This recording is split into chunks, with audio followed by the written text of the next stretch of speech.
ఇద్దరు బ్యాచ్ని చూసినటువంటి బ్యాచ్ మీద చెప్పాలి. మరి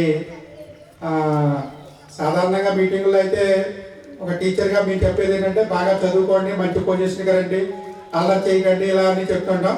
కానీ మీరు కూడా ఆ స్టేజ్కి వచ్చేసిందారని ఇప్పుడు చూసిన తర్వాత మీకు చెప్పడానికి నాకైతే ఇంకేం అనిపించట్లేదు.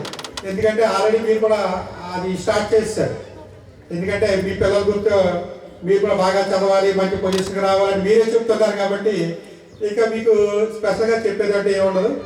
మా దగ్గర చదువుకునే పిల్లలు ఎలా ఉన్నారో చూసొద్దామని వచ్చాం. కానీ మీ పిల్లల పెర్ఫార్మెన్స్ ఇక్కడ చూపించారు మాకు. థ్యాంక్ యూ వెరీ మచ్ మీ అందరికీ కూడా.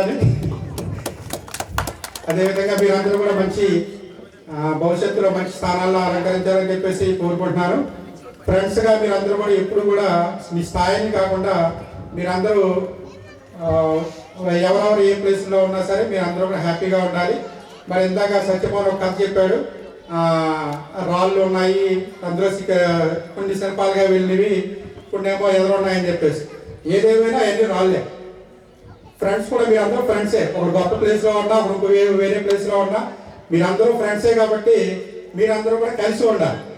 మనం ఒక పెద్ద పోస్ట్లో ఉన్నాం. నేను కొన్ని గెట్ టుగెదర్కి వెళ్ళినప్పుడు కొంతమంది నేనేం చేయట్లేదు కదా అంటే రావడం మానేసేవారు కొంతమంది. చూస్తూ ఉంటాం. ఎందుకంటే నలుగురు ఫ్రెండ్స్ నువ్వు ఏంటని అడుగుతారేమో అని చెప్పేసి. బట్ అవన్నీ మనకి ఏమీ కాదు. మీరందరూ కూడా మంచి స్నేహితులుగా ఉండాలి, లైఫ్లో బాగోవాలి. ఎందుకు చెప్తున్నానంటే చిన్న ఎగ్జాంపుల్ చెప్తాను. నేను ప్రస్తుతం ఉండి హై స్కూల్లో పనిచేస్తున్నాను. యాజ్ ఎ టీచర్గా లోపలికి పనిచేస్తుంటే ఆ పిల్లల్ని ఆటో తీసుకొస్తుంటాడు మా క్లాస్మేట్ ఒకడు. మీ ఇద్దరం సరదాగానే మాట్లాడుకుంటాం. ఎందుకంటే వీఆర్ ఫ్రెండ్స్. చేసే వృత్తుల్లో కానీ దేంట్లో కానీ మనకి భేదం ఉండదు. మీరందరూ కూడా ఆ విధంగానే ఉండాలి. లైఫ్లో కొంచెం ఎక్కడికైనా వెళ్ళినప్పుడు ఒక మంచి అట్మాస్ఫియర్లో ఉన్నప్పుడు మీరు మిగతా వాళ్ళని చూసుకుని కొన్ని విషయాలు బాగా నేర్చుకోవాలని చెప్పేసి కోరుకుంటున్నాను.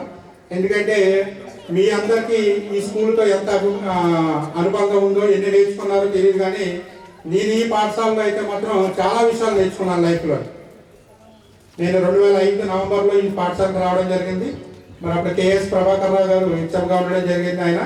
మరి సార్ని చూసి చాలా విషయాలు నేర్చుకున్నాను నిజం చెప్పాలంటే. మరి అదే విచిత్రమో తెలియదు కానీ ఆయన ముందు నుంచి ఒక ఫ్లాట్గా, ఇప్పుడు మామూలుగా చూస్తుంటాం మనం ఏదైనా ఒక విషయం చేసేటప్పుడు ఫ్లాట్గా చెప్తుంటాం. ఆయన నిజంగా నాకే చెప్పేవారు. ఎందుకు అప్పుడు నాకు అర్థం అవ్వలేదు. సార్ విజయభాస్కర్ ఇవన్నీ బయట మీటింగ్కి వెళ్ళాను, ఇవన్నీ చెప్పారు, ఇక మ్యాథ్స్ అంటే ఎలా ఉంటారు, మీటింగ్లు ఎలా ఉంటాయి, ఇవన్నీ చెప్పుకుంటూ వచ్చారు.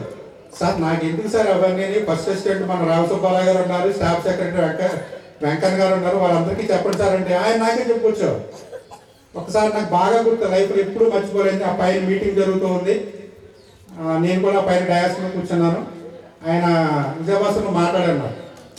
సార్ నేను మాట్లాడు సార్ అని చెప్పైతే ఆయన చివరిగా మాట లైఫ్లో నేను ఎప్పుడు మర్చిపోయాను. నెక్స్ట్ అన్నీ నువ్వే మాట్లాడాలి, ఇక్కడి నుంచి ఈసారి వదిలేస్తున్నా, నెక్స్ట్ అన్నీ నువ్వే మాట్లాడాలని చెప్పారు. మరి అదేంటో తెలియదు కానీ ఆ తర్వాత ఆయన ఎక్స్పైర్ అవ్వడం, మరి రావు సుబ్బారావు గారు రిటైర్మెంట్ దగ్గరలో ఉండడంతో మరి ఆయన యాక్చువల్గా హెచ్ఎం కింద రావాలి. మరి ఆయన నేను రిటైర్మెంట్ దగ్గరలో ఉన్నాక ఈ అకౌంట్స్ అన్ని మార్చడం కష్టం అని చెప్పేసి నీ వెనకాల నేను ఉంటామని చెప్పేసి ధైర్యం ఇస్తూ మరి ఇప్పుడున్నటువంటి స్టాఫ్ అందరూ కూడా నన్ను ఆ రోజున హెడ్ మాస్టర్ కింద చేయడం ఎంపీసీ కింద. మరి వీళ్ళందరి యొక్క కోఆపరేషన్తో మీ అందరం కూడా మంచి ఒక స్టాఫ్ కింద మీ అందరం కూడా చేసుకుంటే వెళ్ళాం. మరి ఇప్పుడు నేను చూస్తూ ఉంటే ఇలాంటి స్టాఫ్ కానీ ఇలాంటి స్టూడెంట్స్ కానీ మళ్ళీ ఈ మధ్య ఎక్కడ కనబడట్లేదు. నిజం ఫ్రాంక్గా మాట్లాడుకోవాలంటే ఈ మధ్య ఉన్నటువంటి స్టూడెంట్స్ కానీ కూడా ఆ విధంగా లేరు. అదేవిధంగా స్టాఫ్లో కొన్ని డిస్టర్బెన్సెస్ ఉంటాయి. కానీ అప్పుడు మీరు చేసినటువంటి స్టాఫ్ అందరూ కూడా మంచి యూనిటీగా ఉండేవారు.